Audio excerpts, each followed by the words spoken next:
On a cold November afternoon in 1971, a man wearing a black suit and dark sunglasses walked into the Portland International Airport. He carried nothing unusual, just a small black briefcase. To the airline staff, he looked like an ordinary businessman.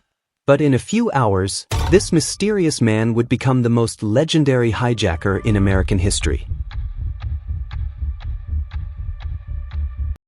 He bought a one-way ticket under the name Dan Cooper and boarded Northwest Orient Airlines Flight 305, a short trip from Portland to Seattle.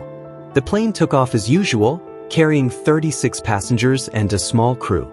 Nothing seemed out of the ordinary, until Cooper handed a note to a flight attendant. At first, she thought it was just another businessman trying to flirt. But when she opened the note, her hands shook. "Miss, you are being hijacked. I have a bomb."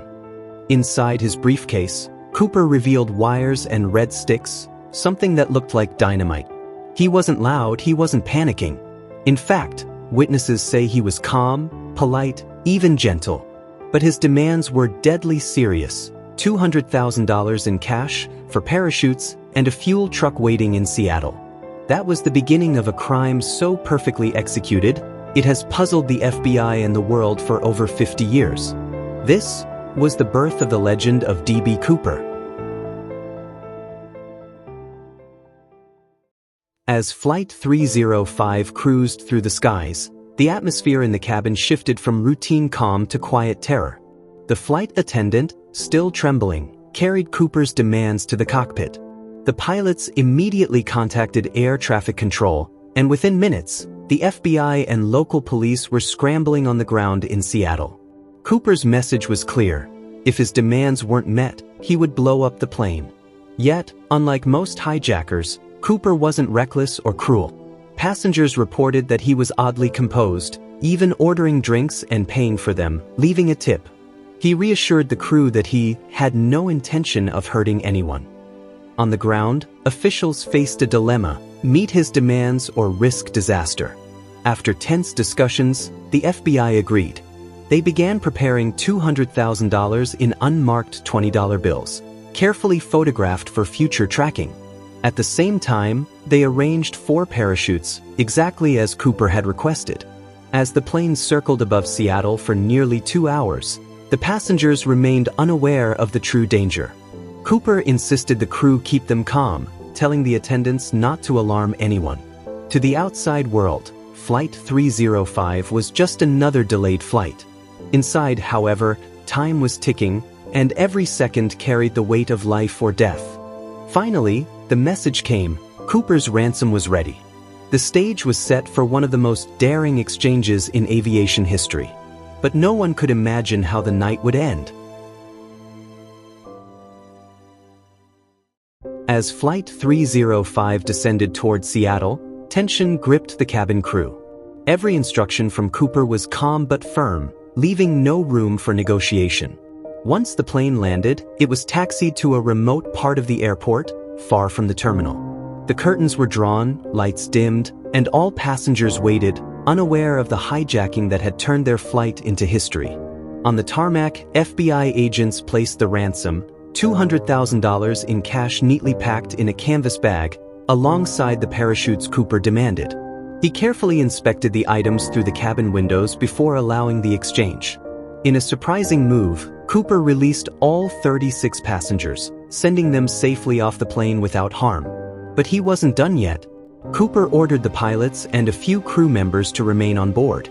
His new instructions stunned everyone. The plane was to take off again, this time headed toward Mexico City.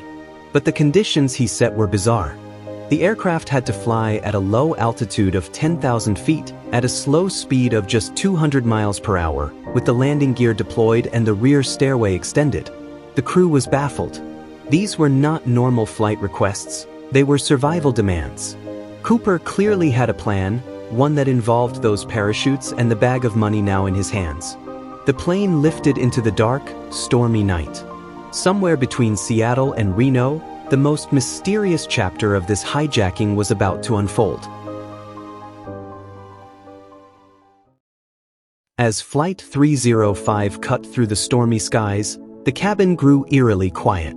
Cooper sat calmly in the rear of the plane, his black tie loosened, the bag of cash strapped to his body. Around 8 p.m., somewhere over the rugged forests of Washington and Oregon, he made his move.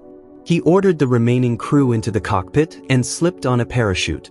With the rear stairway lowered, the rush of freezing wind filled the cabin. Then, without hesitation, Cooper stepped into the storm, vanishing into the night sky with $200,000 strapped to him.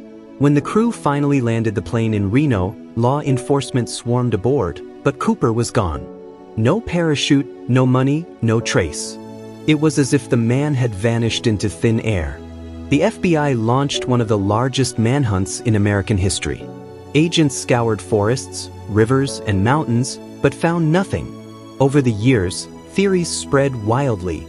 Did Cooper die in the jump, his body lost forever in the wilderness? Or did he survive, quietly blending back into society, living off the stolen fortune? In 1980, a boy camping along the Columbia River discovered a bundle of rotting cash, $5,800 in bills matching the ransom's serial numbers. It was the only physical evidence ever recovered. To this day, no one knows the truth. D.B. Cooper remains the only hijacker in U.S. history to never be caught or confirmed dead. His name lives on, not as a criminal, but as a legend.